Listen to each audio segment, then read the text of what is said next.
Hello and welcome to the My Dietitian Journey podcast. I'm your co-host and producer, Adam. With me, of course, Felicia Peraza of Peraza Nutrition, perazanutrition.com, Facebook, Twitter, Instagram. Also, My Dietitian Journey on those social media platforms as well. We're going to be talking about some stuff today, not specific to dietitians, but something that all dietitians seeking to involve themselves in private practice inevitably have to deal with.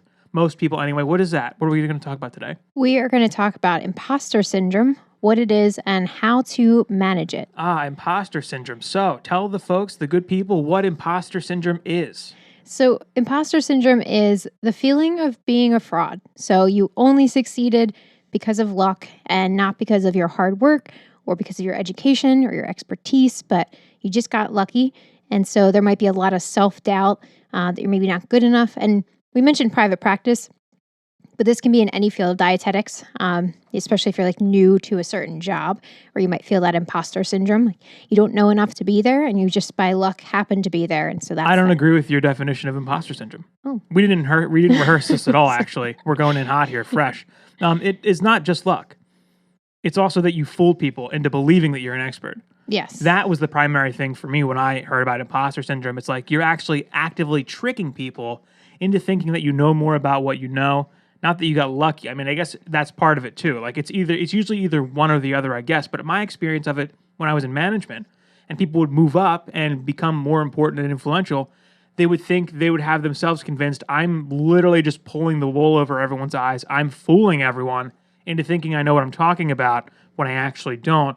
And this is an act. Apparently, I think I'm actually, not meant to be here, which is what the imposter syndrome thing comes from. Yeah. I think luck, maybe, you could get lucky. Yeah, that could maybe be part of it. But for me, it was always the feeling that you were fooling everyone and that you don't really belong where you are. Yeah. Or like people think, I've experienced this too, where, you're over preparing for one thing, and it's not because you have all this experience or knowledge, but because you over prepared. And so if you don't do that every time, you are an imposter. So Well, you over prepared for something, and if you under prepared for something else, then you're doing it wrong. yeah, like you won't get that same level of like expertise if you don't prepare to that level anymore. But we'll talk about that. I guess for like if you're working on a project and you go all out for that one project, now that's the standard. You have to go all out for everything, and if you don't, it's not good enough, and you don't have a right to be experiencing the accolades or the success that you have. Yes. If you don't do that every time, if you don't go 100% on everything like you did with that one thing. Yes. Okay. Exactly. So what do we want to get into here on the specifics? So I want to talk a little bit about some examples of what imposter syndrome might feel like or look like, and that cycle of imposter syndrome too. So we could probably start with maybe like an example, which I can give an example that Specific to dietetics from your experience? Yeah. So like just recently, I was asked to present on a topic. Actually, it was sleep and nutrition, and it is an area that I researched quite a bit. And I got this like initial feeling of excitement, like I'm excited to present on this topic. It's something that I, researched a lot, but also talk a lot about with clients. But then there was a feeling of like doubt and, the imposter syndrome. Like I don't know enough. I'm not qualified enough to talk about this. Who am I to really talk on this topic? I shouldn't be, and that I didn't have enough experience and whatnot to even talk about it. And then, that leads to, for me, a lot like over preparing for things. So I like go way too deep on everything that I'm going to research, because otherwise they'll know that I don't know enough. And that's just kind of like the negativity. And so one of the things that, I try to actively work on myself, which is hard, is trying not to over prepare and taking positive feedback, because that's something often with imposter syndrome that you might experience is you get positive feedback about like a webinar you might have run, and you might just disregard it. Can you talk more about the over-preparing thing? Because I'm having trouble following what you mean by that. Yeah, so like for me, and this is something that I hear actually from other dietitians too for like webinars, is you have like a base knowledge of like what sleep is, like why nutrition is important, things that you've learned about in your undergrad and, through your internship and just actively working with clients, especially with like nutrition and behaviors. But then there's a difference between like looking at the latest research for nutrition and sleep. Like that's obvious, that you want to make sure you're getting the most up-to-date information. But like spending hours, like more than maybe what's reasonable to get to, a good presentation, that it has to be way more involved. So in these presentations, do you take questions from an audience or a group of people that you're presenting to? Yes. And I guess maybe you're also one of your biggest concerns is someone asking you a question you don't know the answer to. Yes. So you're over preparing to try to hedge your bets against getting a question to which you do not know the answer. Exactly. Which is especially concerning for you in that instance because you're being perceived as an authority on this topic. And if you don't have all the answers at your fingertips, maybe you would think saying I don't know is a really bad idea and it would paint you in a negative light. Exactly. So then you're afraid to say I don't know, so you just research the crap out of the thing to try to make it so that you don't not know anything. Yes. Which is impossible, basically. Well, yeah, I mean, you're never going to know exactly everything about anything. And that's for that presentation, it was like 30-minute top. It was a 30-minute session. And my outline was like 15 pages because I was like, these are the topics people might ask about. And instead of, and I catch myself in this sometimes after the fact, but instead of, saying like, oh, that's not something that I've looked into, but I can follow up with you and let you know, which could be a more than acceptable answer. Well, that's the best answer is Yeah. I don't know, but I'll find out and I'll get back to you. But being able to say I don't know is a massive thing. And that's a huge step in the right direction with dealing with imposter syndrome is being okay with admitting that you don't know everything. Mm-hmm. That's a big deal. Yeah. I have an example of imposter syndrome that I kind of knew what imposter syndrome was and knew I was feeling it. So that's kind of the power of knowing what it is. When I got promoted from one managerial position to another where I inherited a lot more responsibility and was the only manager on site for that department. So basically I was the department head. I was woefully unprepared and I knew that, but at the time I was the right person for the job. So when I got it and I was thinking, all right, I know what imposter syndrome is. I'm feeling it right now. And what I did was I embraced it and made it known that that's how I felt to my staff and my team. Like, I don't know a lot, but I'm here to help and help things run. And in that environment, what it kind of wound up doing was I think it humanized me in the eyes of the staff that I was managing, and it helped. It seemed to help them communicate on an equal level with me, and it made them trust me more. And I think that was part of my success in that position. And, I'm not saying that you should do that if you're presenting on a topic as an authority, but I think if you're in that situation as a dietitian with a class of people, a group of clients, say you're running a group project and it's like a group, seminar or like a class, and it's something that like it's your first one, I think telling them, this is my first one of these. I'm going in a little bit blind here. I thank you all for being here. It's a bit of an experiment. You're my guinea pigs. Like, you can make it a joke and a funny thing, and then they're in on it with you. That's so, true. If you position yourself to be this ivory tower authority on things, it's a little off-putting. Yeah. And if you communicate openly that, you're feeling a little bit like this, a lot of times people will step up and help you. That certainly was my experience with my staff. They were my champions. They championed me and helped me so much. And it was a lot of the reason why I got through that tough of a time with that job. And I could see that going really well with a group setting like that. Yeah. It's funny because when you just said that, it reminded me of my first semester teaching where I had a textbook and I was starting 2 days before class started. And I was like, I don't know what I'm doing. I've taught seminars, but I've never taught a semester and college students. And so my first couple of days, I was like, I don't have an email address. I don't have, I'm new.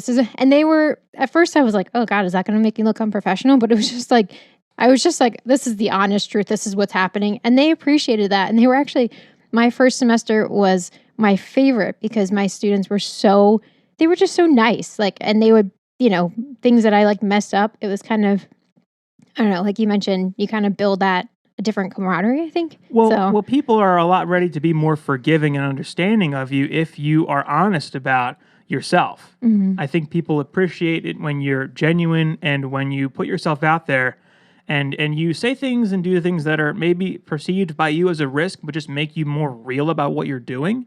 I think the genuine approach is always more appreciated by the people that you're engaging with. If you're an authority on something or you're a leader in some capacity, making yourself more vulnerable in those early stages is probably to your benefit. Yeah. That said, you don't want to do that all the time. Like 5 years later, you can't really do that anymore. At some point, you have to become the expert and really have this handled. But, if you're just getting started with something, there's no harm in being honest about it with the people you're working with. Yeah. I don't think. And I think too, with imposter syndrome, it can really crop it up at any time. Like when I first became a dietitian and then I was working in a supermarket setting, I used to get I went into it thinking like, I don't really know what I'm doing. I'm afraid people are going to ask me something I don't know. And then people just asked me so many things about things that I just didn't know, like the latest fad diets and just so many things because you're working with the public. And so that was something that I had to learn quickly, like, okay, what's the best way to respond? And usually it was something along the lines of, I'm not sure, I haven't heard about that, but let me do some research and I'll, catch up with you. And no one said like, oh my God, I thought you would have known. Like that never happened. But what's funny is, then after a couple years, that kind of went away. But then starting my practice, it kind of comes. So I feel like it can come up in like cycle, even if you've been a dietitian for a while, if things change. So I think one of the big key things with imposter syndrome is that you are your own worst enemy, and no one is thinking about you the way that you're thinking about you. People are all thinking about themselves. Everyone's concerned more about what they're doing than what you're doing. It's kind of like, if you feel like you're the main character in a book about you and that everyone else is critical of what you're doing, the thing to think about is the fact that literally everyone is going through the same thing you're going through. Everyone's too wrapped up in their own crap to be concerned about what you did or didn't do or what you said or didn't say. Everyone else is going through it too. It's like simultaneously something that everyone is experiencing all the time anyway. So it's kind of just a thing that you have to learn how to manage internally that everyone else is also managing internally. I don't know did I take us way off script here? No, because we are going to be talking about that. All right, so there is a cycle to imposter syndrome, the imposter cycle. Do we want to talk about that a little bit, like how it's cyclical and how it actually happens? Yeah, so it was first described by Dr. Pauline Clance, but it starts with an achievement related task. So it's something you're given, or if you're working for an employer, or an achievement related task is a promotion, a big success, something like that. Yes, or even like an opportunity, like a webinar or something. But it can lead to initial. So that's the first part, and then that can lead to like an initial like anxiety or worry about it, and then either procrastination or over preparation, which we were just talking about. And then after you complete it, run the webinar or whatever it might be, you get this like initial sense of relief and accomplishment. But then if you get positive feedback, it's like discounted. And then that doesn't reflect your true ability, and it leads to self-doubt, feelings of being a fraud, which can then lead to more anxiety and then more mental stress. And then it's kind of repeated with like a new task. But the issue also is if you over prepared, like that overworking can make someone feel like if they don't do that level of preparation, like we mentioned, that, they're not going to get the same success. And so that can also increase like burnout and all of that too. All right. So I think an important thing to focus on with this cycle is the over preparation / procrastination piece, because that is the biggest thing that ends up tripping people up. And I see it a lot. I am a YouTube creator outside of this podcast. I do some other things on YouTube, and I work and talk to a lot of other people who produce content for YouTube. And this over preparation / procrastination thing is actually hand in hand. People use over preparation to procrastinate. Mm-hmm. So they go nuts preparing. They think they're never fully ready. And instead of actually doing the thing, making the video, creating whatever they're working on, actually finishing the project, they just keep preparing. They keep preparing and preparing. Same thing for starting a business. There's probably a pretty good chance some people listening to this right now should have started their business a week, a month, 6 months ago, but they don't feel like they're ready. Mm-hmm. They haven't started yet because they feel they need to prepare still. Yeah. And it's the thing, it's what I tell every YouTuber who wants to be like someone who hasn't started their channel yet. It's like, just make the first video. Just get it done. It's going to suck. You're going to make a bunch of mistakes. You'll learn along the way. The same thing applies with your business, your practice. Just take the first steps getting it going. Just start. the procrastination via over preparation is a huge problem. And if you don't have a hard deadline, like your webinar, or you're seeing a client or something, you can end up in that stage of this cycle for a very, very long time. Yeah. And it's unfortunate. And with project-based stuff, where if you're like putting out a video, you're writing a book, or you're, doing, a project, specifically a project, if you do that thing, there's where the relief comes, I guess, and then you get the feedback, which creates more doubt. And then when you go to do the next thing, the whole cycle starts all over again. Yeah. And you either have this over preparation standard where it's like, all right, I prepared for like X weeks or X months or did X hours of research for that last thing. I need to do that again, at least that, if not more. And it becomes a really big self-imposed hurdle. Yes. So you end up being less productive and way too critical of yourself. Yeah. That's, I think, the important piece of the cycle, I think, is that over preparation, procrastination. Yes. They're kind of the same. Yeah. Yeah. Because the way that it's like the over planning. I was just actually talking to somebody about this yesterday with like over planning is that you keep planning and you almost feel like you're doing something because you're planning. Yeah, you're being productive, but it's creative avoidance of the important things that you need to do. Exactly. Yeah. We're not actually really putting something out there, and doing the thing, like starting the private practice. That's actually one of the bigger ones I hear too, but it could be something, scary that you haven't done before, like creating a video and put yourself out there. What if people make fun of me? What if I don't say the right thing? It's like, what's interesting about this is that for both of us independently, this has been a serious focus on like self-improvement for both of us. You have a tattoo on your arm. Yes. What does it say? Do you remember what it says?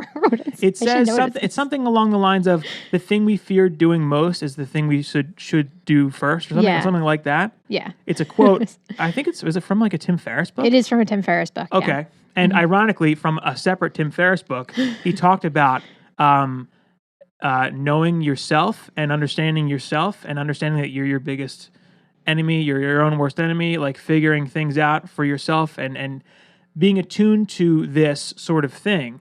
And I have across my back tattooed "Know Thyself" in Greek from another Tim Ferriss book. Tim Ferriss, a big influence for the two of us. But, being in touch with your own inner demons and getting things done anyway is so important, so pivotal that apparently both of us felt the need to tattoo it onto our bodies permanently one way or another. But that's an interesting piece of that. It's all about kind of managing yourself and your own mind, your own inner demons, because it's mostly coming from you. No one is holding you to the standard that you are probably holding yourself to.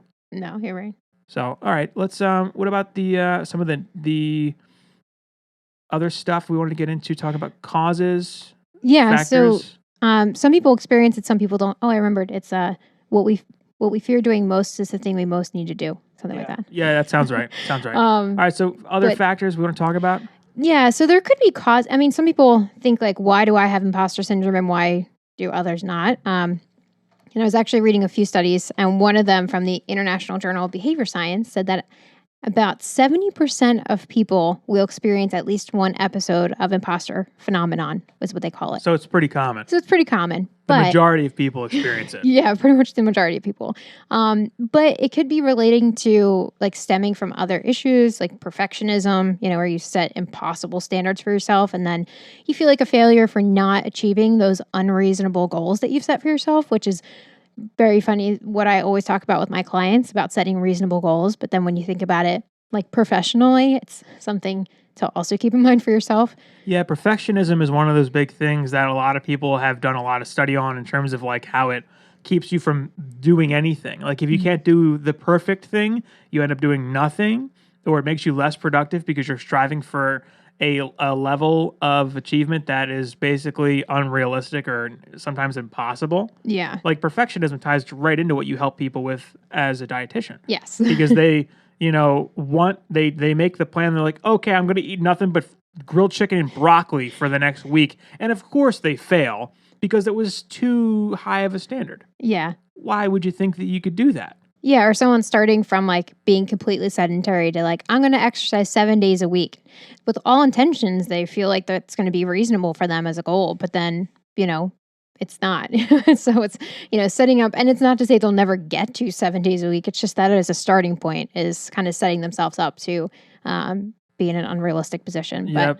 But, Family environment? family environments. So like sometimes with people who have like gifted siblings, they might feel inadequate, or perfectionist parents, or lack of positive reinforcement. And that's, not necessarily something that I dive into, per se, because that would be more in like the line of like a therapist, but that could be another thing that contributes to imposter syndrome. Any kind of like psychological distress too is something else I came across with like someone who might be living with anxiety or depression. That can also trigger more imposter syndrome too. So any other kind of like psychological conditions, and then certain ethnic groups, marginalized populations can also be more at risk for like discrimination, which can then also feed into imposter syndrome. So there's a lot of layers. Well, there's some stuff I've seen about that. I don't have any kind of hard evidence. I don't know the specific studies, but I've seen things about how certain racial minority groups go in with like standardized testing and get lower grades when it's brought to their attention that they're a minority racial group. Whereas on a more neutral, like racially neutral environment where it's not noted, where it's not brought to their attention, they do better. I've seen the weird stuff about that. So the marginalized populations thing, that's interesting. And there's, all kinds of social perceptions and stereotypes about certain people in certain environments.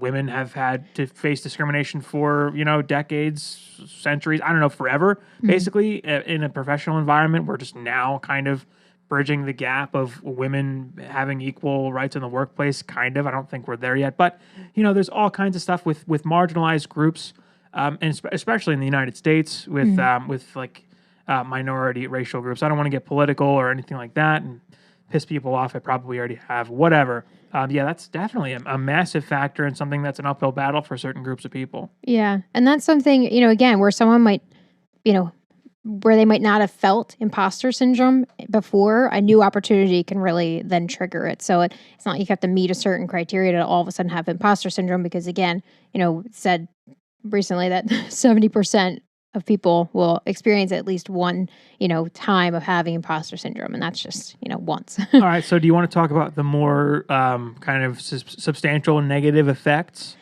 Yeah. So, having a little bit of self-doubt is normal and probably healthy even. Yeah, probably healthy. But it can become an issue when it grows to a point where it impacts your action. So either leading to inaction, or like we talked about, like over preparation and not actually doing something, but like reading all the business books, but not actually starting your own business. That is so unbelievably common. I know.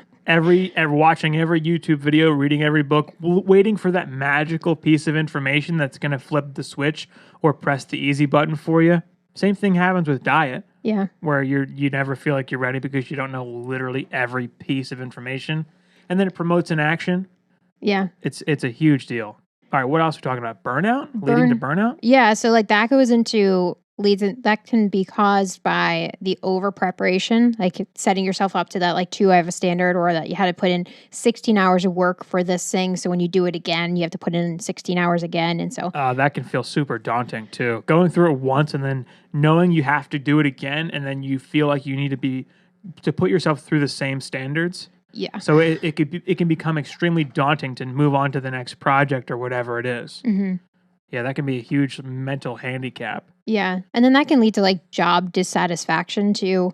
Or someone might not feel challenged at work, but they feel the imposter syndrome. And so they might not seek like career advancement or, like another position, because they don't feel like they can do it. They have that imposter syndrome. So that can then lead to even more feelings of burnout and dissatisfaction in a workplace too. So they can be unchallenged by their current position, but simultaneously feel as though they don't deserve it to begin with. Yeah. So then they never seek career advancement or career professional growth because of that sort of weird stagnation where they're simultaneously too good at the job, but also feel like they don't deserve it at the same time. Yeah. That is a bizarre trap to be in. Yeah. I need more experience. I need to do this, or I'm not qualified enough. And it's just, again, kind of leading into that whole, it's like self-sabotage, but the fear of failure too, kind of leads into it with the self-doubt. And And then, we mentioned that with imposter syndrome, that can also kind of co-occur with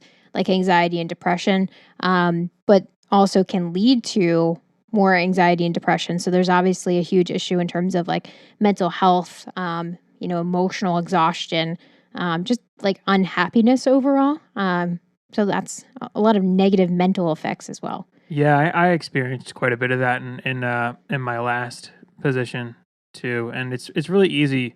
It's a really easy trap to fall into when, especially if you really are in over your head and you're trying to level with it, and going over all the things that you don't know when in fact there's probably more that you do know that's relevant. Yeah, it's just you're overcritical. You make yourself feel guilty, and you put yourself through the ringer emotionally, and it's mostly about you doing things to yourself. Yeah. All of this stuff is kind of self perpetuated. These are all different and very likely possible and real effects.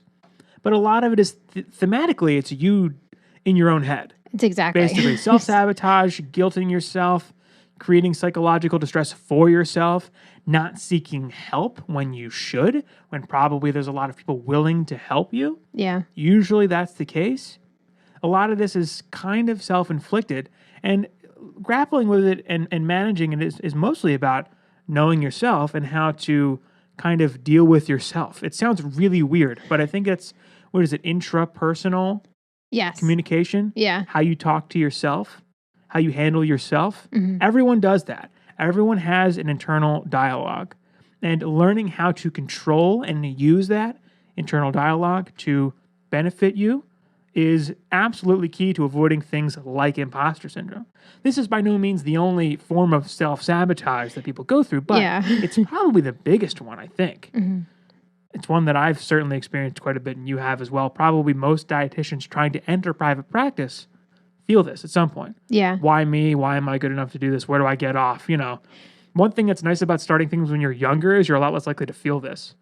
I could see this being a lot harder for someone who's much later on in life, trying to turn around and do this, because you end up being kind of more cynical and critical of yourself, and you're kind of jaded on your own capabilities as you get older. I know I was in my 30s versus like my 20s, where I was sort of like, one thing about being in your, like, maybe some people listening to this are in their teens and 20s. One thing that's great about being that young is you don't know anything. So when you don't know that much, that's actually a strength, because what that allows you to do is just throw yourself at things, not realizing there's so much that you don't know, but then you learn so much so quickly.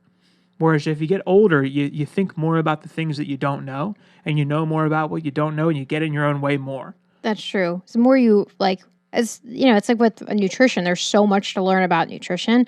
And it's like the more, at some points, I'm like thinking to myself, I feel like I don't know anything, because you get so deep into all the little intricacies. Which is an absurd thing for you to say as someone with a master's degree and like, so much experience. It's ridiculous, but that is something that's very real. Yeah. Or even like, I've been in private practice now for 7 years. 6 years, something like that. And, there's still stuff that I'm learning that I would have never known that I needed to know when I first started. So no matter how much I would have prepared, you never know what situation you're going to end up in. And I'm still learning things, but then there's that little seed of doubt when that happens, where I learn something that I'm like, oh, I need to be doing this, or, oh, I didn't know this, or, I need to consider this or change this. That it's like, what am I doing? Should I be in, do I know anything? And it's, this whole cycle, and you have to like stop yourself mentally, be like, hold on for a second, reel it back in. And that's where, we're going to talk about management about it, but that's can be. This is one of the things that, there are really, really young, like early 20s tech CEOs that have like, a business that's worth millions of dollars. And you wonder how these such young people have gone through and achieved so much. A lot of it has to do with they're not one of the people that felt this, or they got really good at handling this right away. The thing I'm a little bit hyper focused on age here and in my brain a little bit for this, because I feel like this is something that older people experience at a greater proportion than younger people, and I think that plays into it a little bit. Where like the more you learn, like you just said, the more you know, the more you realize you don't know. But you shouldn't let that stop you.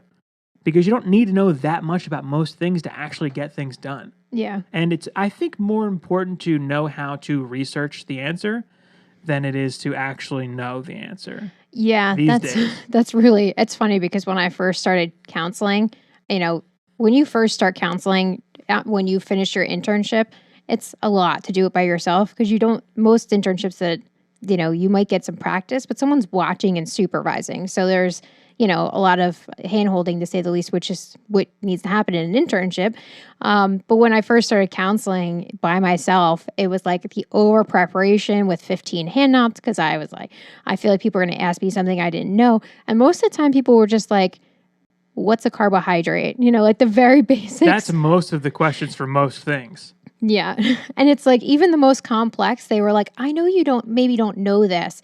And so it was like there was no expectation half the time because they were more so looking for me as the expert to find the information that I knew was credible and provide it to them than for me to know it in the moment. Yeah, in a lot of ways, your expertise and your experience lends credence to your ability to curate information rather than produce it on the spot. Yeah. You're going to be a lot better at recognizing accurate information about things, or at the very least, people know you're an expert, you're credentialed, you have all this experience. They want to know your thoughts about something often, even if it's not concrete, 100% factually based.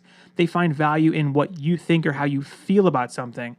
As the dietitian, if you're, say, going into practice, but you're feeling this, it's like, well, you know more about this than you think you do because your standard of what there is to know, you don't, if you're listening to this and you have, your RD already, or you are in school and you're about to finish your program for dietetics, you've just spent how many years focusing on this? Mm-hmm. Someone who has no experience with this stuff knows but a very, very small fraction of what you know, regardless of the fact that, hypothetically, let's say there's a billion things to know in nutrition.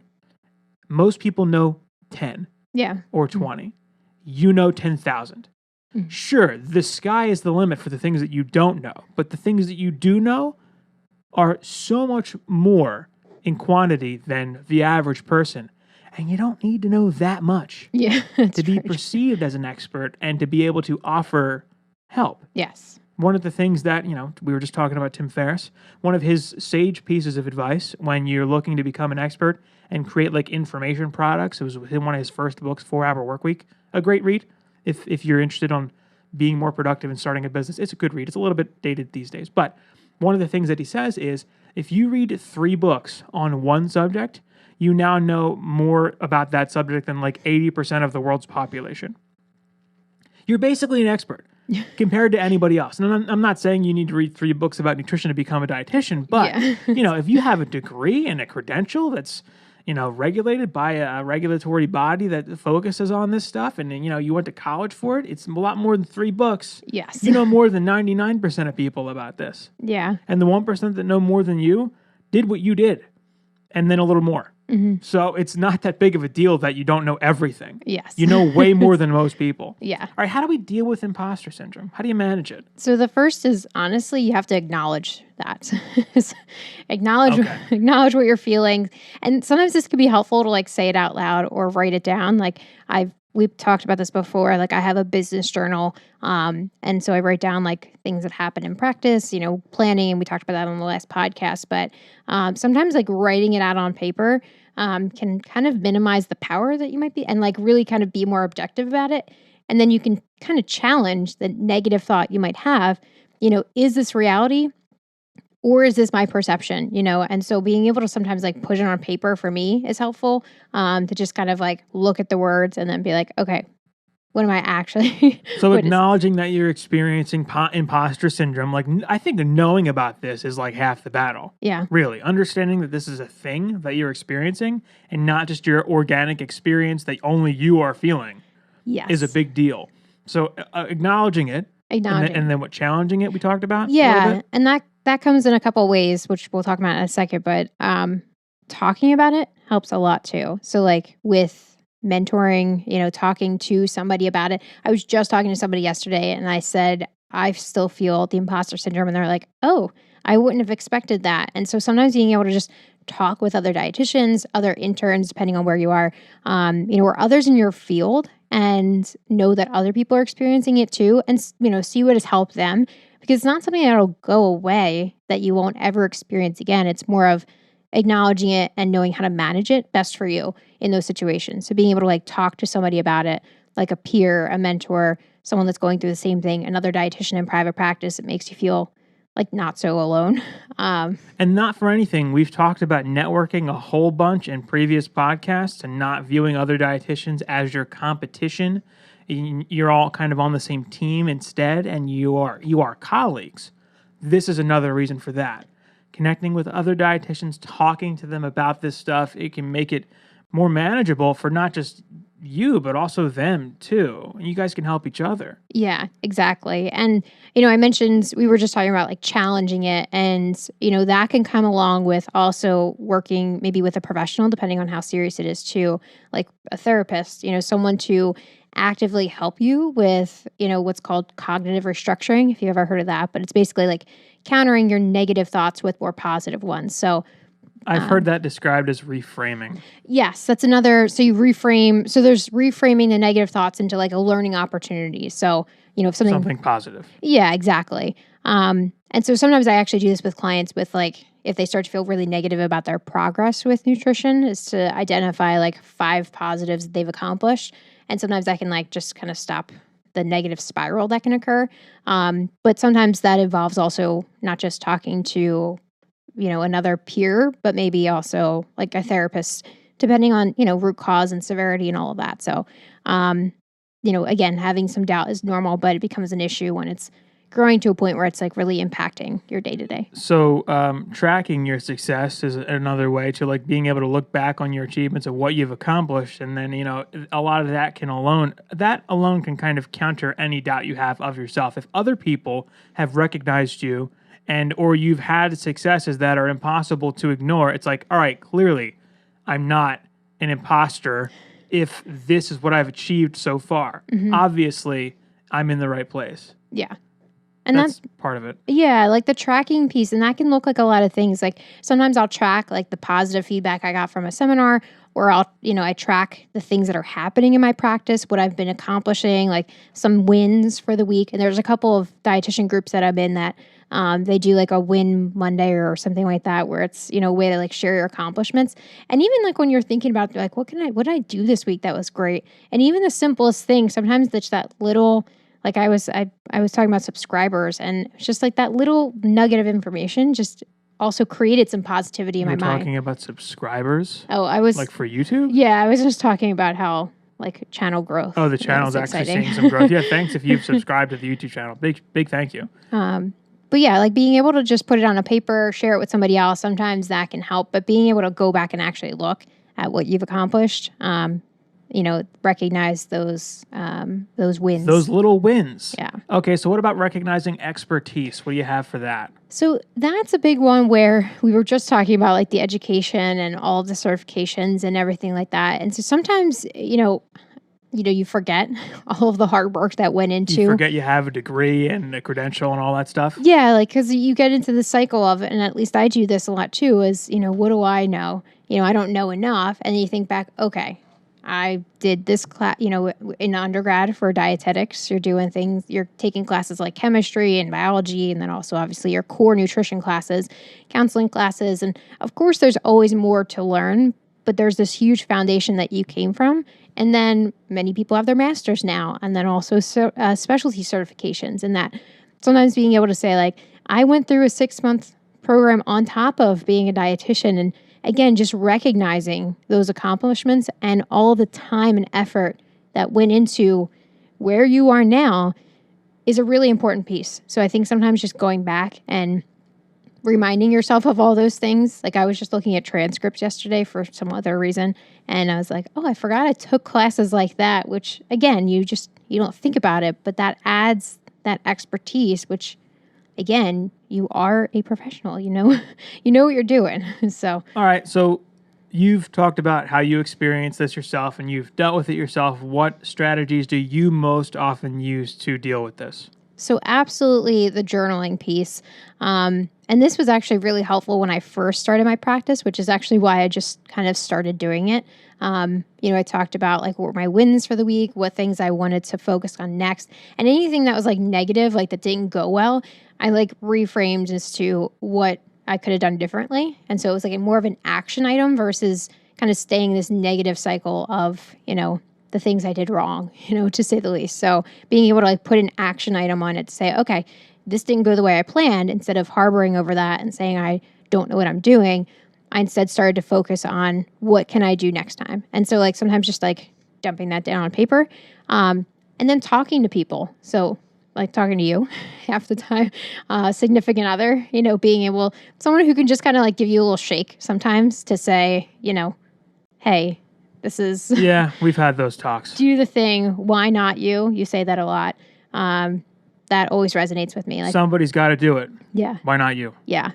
I say that to myself a lot, especially with like topics. Like I just sent in a proposal for a webinar that is a topic that I feel very passionate about, and I've done some research in, but then I'm like, should I talk on this? Am I the right person? But it's like no one else has. And why not me? Because I know that I'll put in the effort for it, and I know that someone has to start for it. Every amazing achievement has been achieved by a person. You are a person. You are capable of making those achievements yourself. There's nothing special or inherently magical about any one person. We're all human. Everyone is made up of DNA and bacteria and what else. But you have a brain, and you have hands, like you have eyes. You have all the hardware and software of any other human. Mm-hmm. You are more than capable. You are your own worst enemy.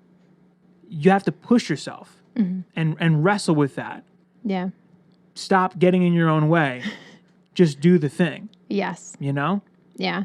So those are the two big ones. The other one too, actually, which just recently I realized that this actually helps, is working with interns. So being a preceptor or working with like other dietitians as like a mentor, but especially working with students. I just recently had a new intern that onboarded with me, and just being able to like share, where I'm at in private practice, share some information, just someone else absorbing that from me. Again, I don't know everything, but that experience of teaching somebody else reminds me of like how much I know, and that can really help too. So it also helps you to learn things better when you teach it to others. Very true. So that's another thing too, is if you can give back, with mentoring, precepting for dietetic interns in particular, especially those in like their, rotations that might be distance.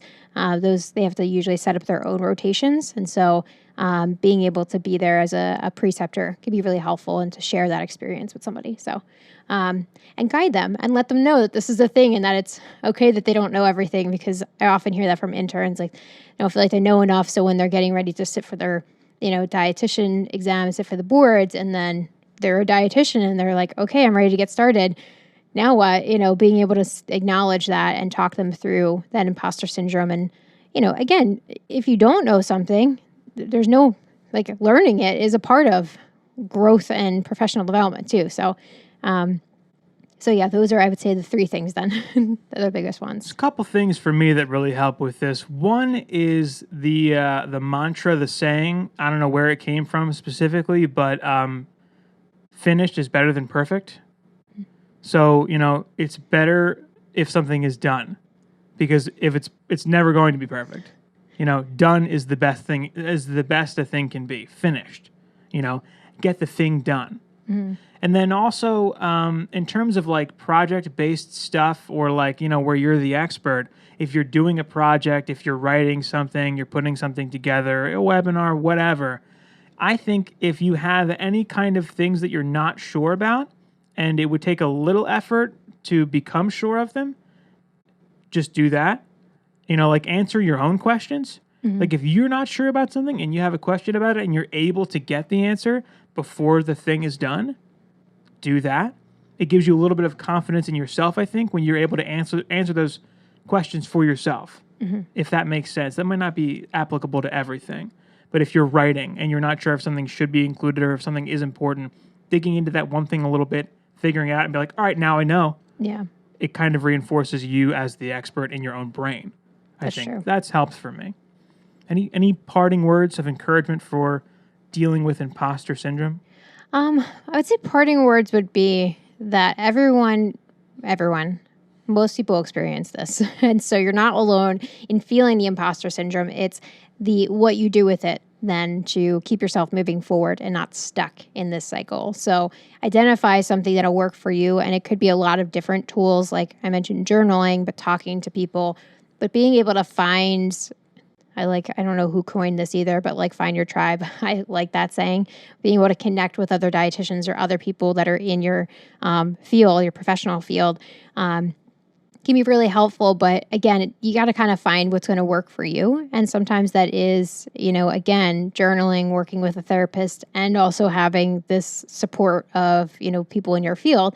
And sometimes it's, people can deal with it in other ways, with maybe just talking about it or acknowledging it or saying it out loud. So I think that's the most important thing, is to identify, acknowledge it, acknowledge that a lot of people experience it, and then what will help you to move forward and through it.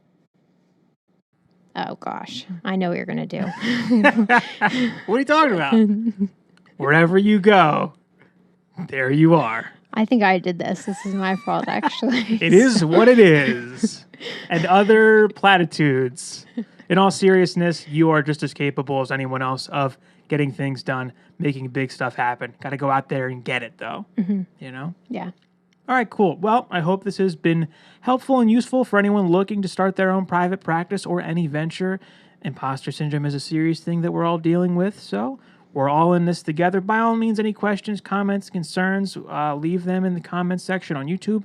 If you're watching on YouTube, by all means, too, help us out. Give us a rating on iTunes or wherever you're listening to this.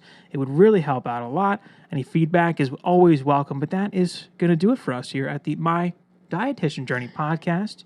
Notes and all relevant links will be in the description or show notes. Please do give that a look if you'd like to see any resources that we have to provide on this officially. But that's going to do it for us. Thanks so much for being with us.